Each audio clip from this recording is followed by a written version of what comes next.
How much does it cost to live in Manitoba?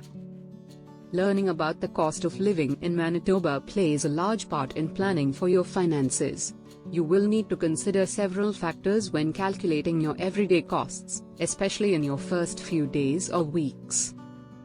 There is no definite amount, as your projection will depend on factors like the size of your household, the kind of temporary accommodations that you will have, your lifestyle, and others.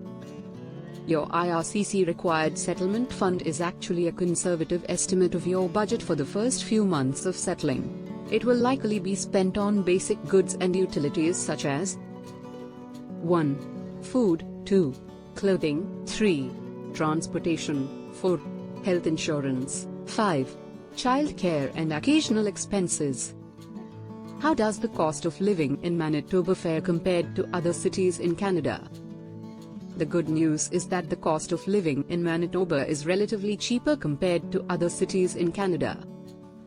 To illustrate, minus the basic annual costs like taxes, housing, utilities, child care, and car insurance, a family of 5 earning $75,000 is left with $12,000 per year more than the same family in the province of Ontario.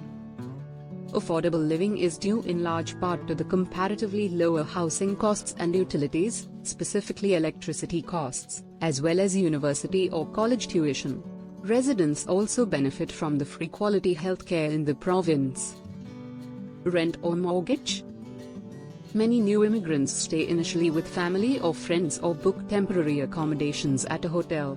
After a few weeks or months, they move out to rent or buy a home. Generally, your rent or mortgage and utilities will be your biggest expense. To give you an idea of average costs, rental rates may go as low as $565 a month for a room, to a maximum of $2,149 for a 3-bedroom apartment in Winnipeg.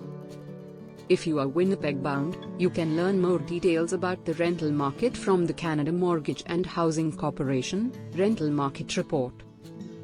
In Manitoba, individuals and families may avail of Rent Assist, which provides financial support to low-income private renters. Buying a house. As mentioned, house costs are comparatively low in Manitoba. In 2015, the median house cost was at $418,000 in Winnipeg, compared to $462,000 in Montreal and more than $1.2 million in Vancouver. Taxes and supports in Manitoba. In Manitoba, the Goods and Services Tax, GST, is 5%, while the provincial sales tax, PST, is 7%, sales tax rates by province. This is levied on most goods and services. However, individuals with low or modest incomes can avail of the GST or Harmonized Sales Tax Credit, HST. This is financial support to offset part or all of the GST and PST paid by residents. Go to the GST and HST overview from the Canada Revenue Agency site to know more about these taxes. Once employed, you will need to pay income taxes. Depending on your employment, you may pay provincial or federal personal income taxes. Go to this page on the Manitoba Finance website to learn about tax brackets and rates. Manitoba Individual Income Taxes. Residents are encouraged to file an income tax return even if they have not started working yet. You must file if you want to receive government benefits such as the GST and HST credit or the Canada Child Benefit Program and other government benefits you may be eligible for.